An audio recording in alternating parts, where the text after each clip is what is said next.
My heart is beating so fast. I've never been nervous to film a video before, but I'm so scared and have been putting this off for so long. Hey guys, it's Lizzie. So this is really happening, and I want everyone to know that I hated that this was happening. I fought so hard to get out of this intellectually. I did not want to be Catholic. Not only did I think Catholicism was wrong, I just didn't like the vibe of Catholicism. I wanted to be anything but Catholic. This isn't like I was dating a Catholic guy and we were in love, or I loved Mass, it vibed with me spiritually. No, I did not want to convert. I loved being Protestant.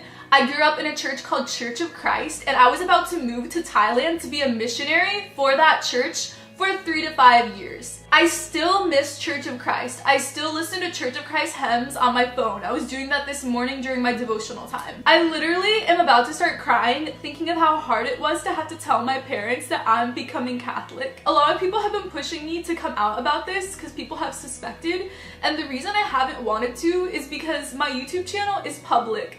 Everyone in my personal life knows about it, and I don't want all these people from my college or from my churches growing up who poured into me spiritually to know this, because it comes across as betrayal. I did not want to convert, but I believe that it is true, meaning that it is the early church, the apostolic church, that it goes by the Bible more than any other type of Christianity. I think of truth as a dartboard, and I think all the types of churches are around this bullet point and are Christian and are so close to truth. But I think that the doctrines and dogmas of Catholicism are closest to truth. I think that my personality and me being American just makes it that I fit into Protestantism so much better. But I was willing to be wrong. I was willing to change. I was willing for truth to be something so uncomfortable, for truth to be something that I hated. I just wanted to find truth, whatever it was. So I researched myself into this since last February. I've just been obsessively reading and researching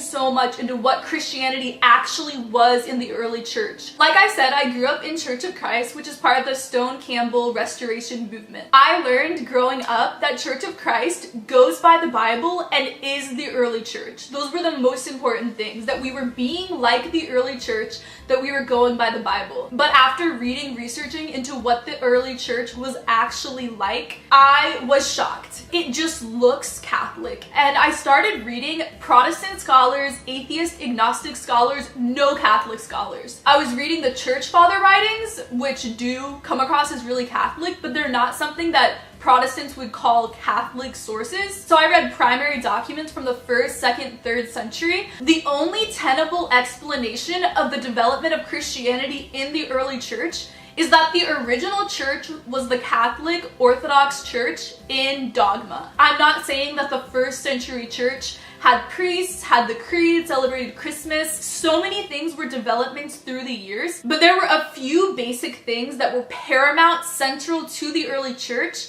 that I only see today in the Catholic, Orthodox, and Oriental Orthodox churches. And this is the reason I'm converting. The early church believed in something called the real presence view of communion, which a lot of people know as transubstantiation, which is the philosophical way that the Catholics have come to explain this. But the Orthodox and all of the Oriental Orthodox churches also believe in the real presence communion. So I'm gonna go into my entire story from when I was in high school to now I'm 23, how I got to this point. But first, I'm just gonna kind of give a rough theological outline of why I'm doing this. These are just some basic quotes from the church fathers talking about real presence communion. It's very obvious that the early church believed in the real presence view of communion. And the most important thing is that Jesus talked about the real presence view of communion. In the Synoptic Gospels, Matthew, Mark, and Luke, during the Last Supper, Jesus literally says, "Take, eat, this is my body, drink, this is my blood. So John is the last gospel to be written in around the year 90. And so there were so many heresies starting up in the early church almost as soon as Christianity began. And so within all of these heresies, John decides to be really explicit to make the real presence doctrine obvious. And so that's where the bread of life discourse comes in John 6. For me, once I started reading about the early church and just saw that so many church fathers believed in the real presence view of communion,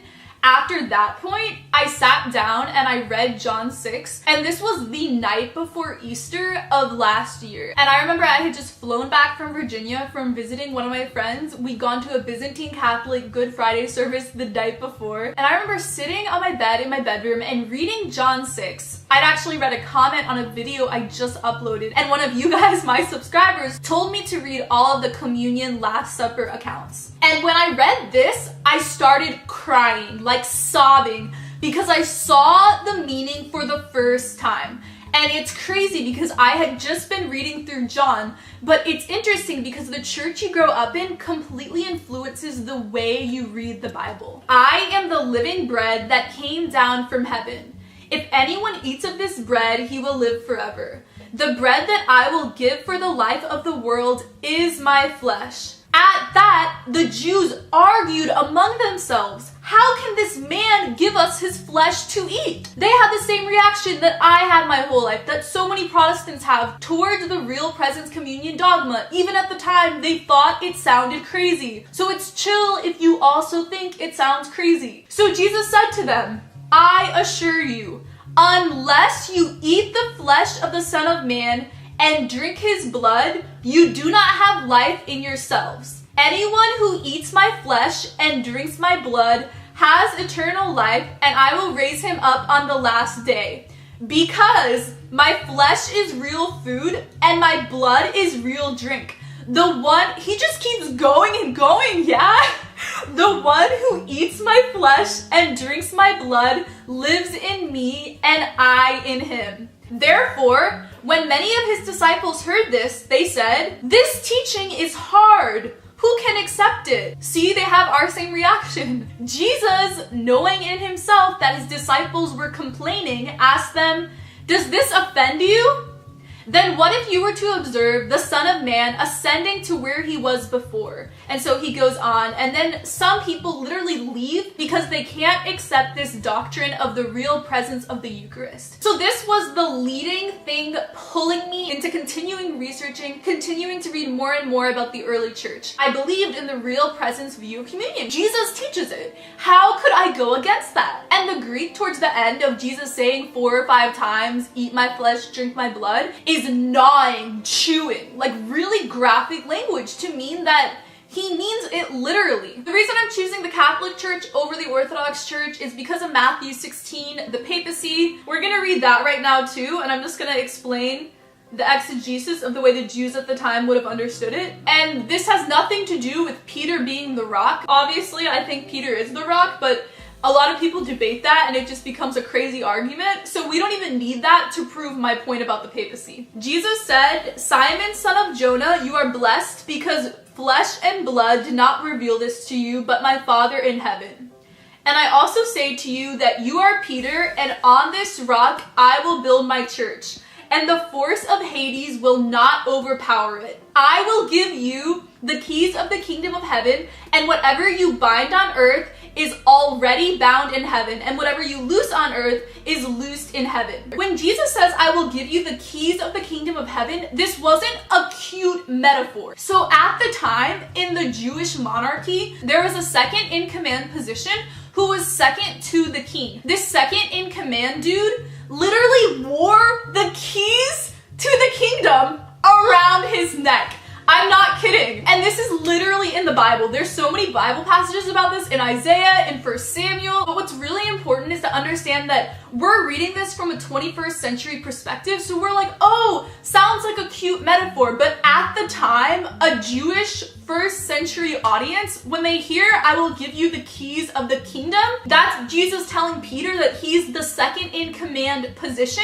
It's political terminology. That's how the Jews at the time would have heard it. This is why I'm becoming Catholic over Orthodox. A lot of people have been asking. And just the history of the Roman bishop in the early church. So what's crazy is that this second second in command position. If the king ever left, this second in command dude was in charge of speaking for the king, like making decisions, saying things. He was in charge. He was the leader if the king was going away. And if the second in command guy with the keys to the kingdom, literally they'd walk around carrying like the giant keys on their shoulders, then that guy was replaced by another guy. So it's the coolest thing ever because Jesus goes away to heaven and the second in command position dude is in charge, and then when he dies, he hands on the keys to the kingdom of heaven to the next guy, etc. The other crazy thing, when I heard this, I was like, wow! So people don't like how Mary is a big deal in Catholicism. And to be honest, it's something that still makes me uncomfortable emotionally, just because my whole life I was taught that Catholics were worshiping Mary. So emotionally, it's something that's so difficult to get over. I accept all Catholic dogma, but it's just really hard. Anyway, so in the Jewish kingdom, guess who the queen was? It was the mom. Sorry, I'm yelling. It was the mom of the king. It wasn't the wife of the king. So Mary is the queen of heaven because she's Jesus' mom. We have to understand what the first century Jewish audience would have heard. So those are just the two basic reasons that I'm converting to become Catholic. Now I'm going to tell the whole story from the time I was 16 or 17 to 23 of how all of my thinking changed. Because this is a process that took years and years and years of gradually opening my mind, reading different books, taking different classes that made me realize that I can't accept the basic tenets of Protestantism.